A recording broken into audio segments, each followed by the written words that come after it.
Welcome to Challenge the Road. We're here with the legendary Subaru Impreza 22B. Please like and sub our channel. We've got lots more content coming soon. But Dean, you're here. This is the legendary car, isn't it? Mate, it's about time.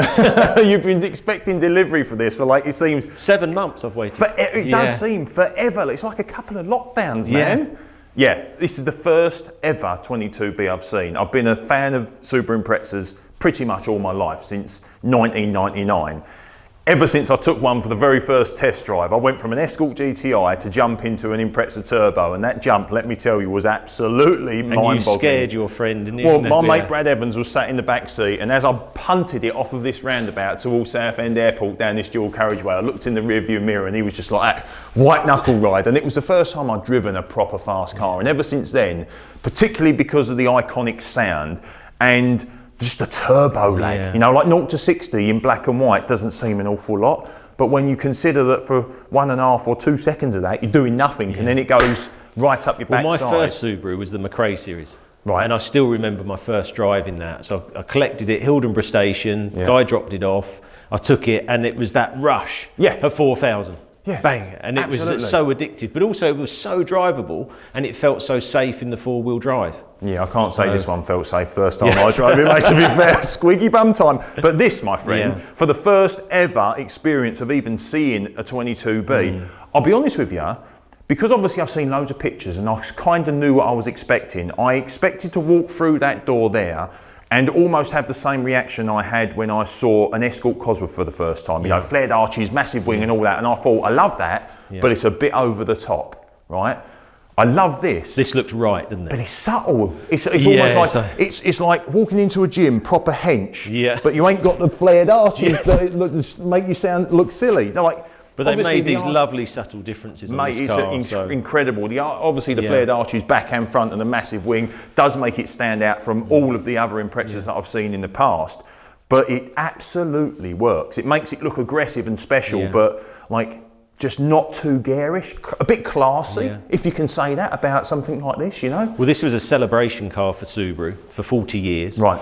And 3 constructors' titles in a row. So they made the arches similar to the World Rally car, actually slightly smaller, but the wing at the back's actually bigger than the World Rally car. Is it? They put a centre diff into the car that you can 60-40 normally, but you can go 50-50. So they didn't make these so that Subaru could enter the Impreza into the WRC. No. So that's what my limited knowledge was. No, they went from Group A to WRC, and this was a celebration car. Right. But there is quite a few differences. In driving them, I'm not sure, you'd notice a bit more low down torque, because it's a 2.2, so that's why it's called 22B. Right, The B for Bilstein suspension. It's quite a stiff car.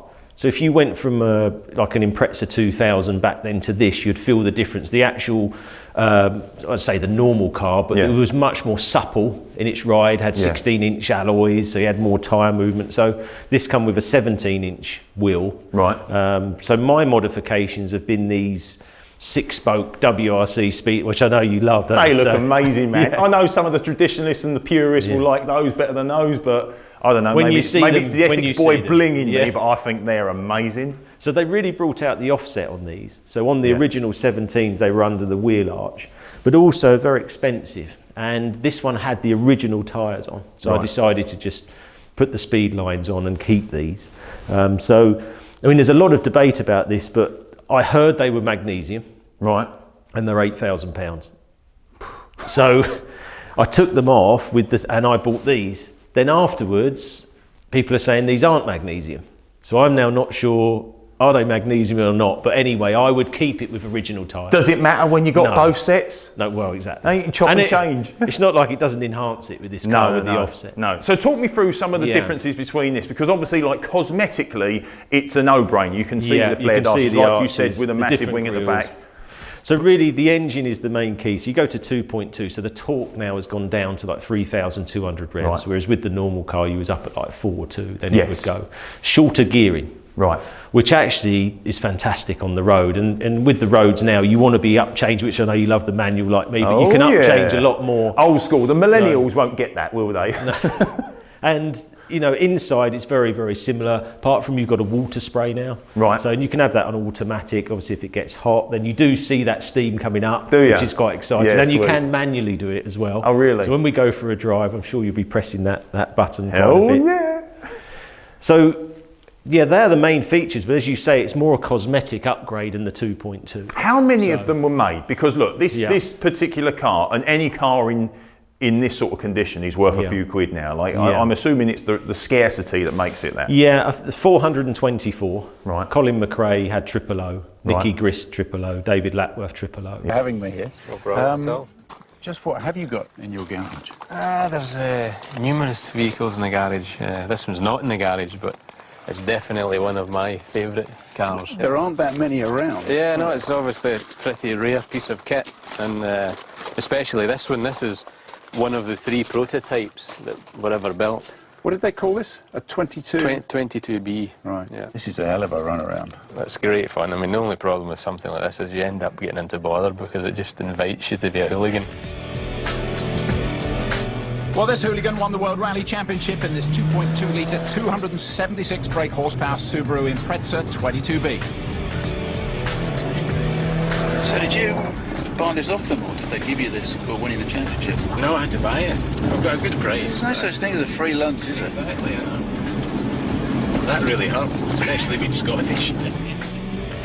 Then there was 400 in Japan, 50 got imported here, and that's the maximum. Right. But then Subaru made an extra 16 for the UK market and actually lengthened the gearing and stuff, which actually probably you don't want now. You want the shorter gearing. So it's a very, very limited car, and obviously the values have gone up massive. So 5 years ago, you could probably get one for, say, 30, 35. This is not your first 22B though, is it? So my first one was about 32,000. And then I sold it for 23. But there was a reason for that though, wasn't there? Well, I had a little, you know. Shunt. Well, we had a was that chat. the one you rolled? Huh? Was that the one? No, you I rolled? didn't roll that one. No, it just went in the hedge. You had a little, just a little off, you know. But you But rolled that's the last time I saw it. It was in the hedge. You rolled a Subaru at some was a point. Don't P1. just, That was a don't just P1. smear over it. Because That was a P1. Your particular so- history with this brand of car is colourful, to say the least, yeah, right? I mean, we've got a very close relationship. Yeah, with a hedge. Yeah. But this Several isn't, hedges, this isn't though. the first Impreza that you've owned. It's the No, second 22B, but you've gone through quite a few, haven't you? Yeah, so probably 7 or 8 Imprezas over time. They were my sort of all-time favourite. Did you crash them back all? then. Not all of them. I mean, hopefully I got 9 You say lives, it's because so if I've had blasé. So if you was a cat, you've got 1 life left. Richard the cat. The first one I had was a Series McRae. Right. They made 200. And I absolutely loved that car, picked it up, drove it, fantastic. Then they brought out more editions, Catalunya, which was a black and gold. And then they brought out the 22B, and at the same time they had a Terzo 333, then RB5 I had, which is still my favourite. The one I your wanted. favourite. Yeah.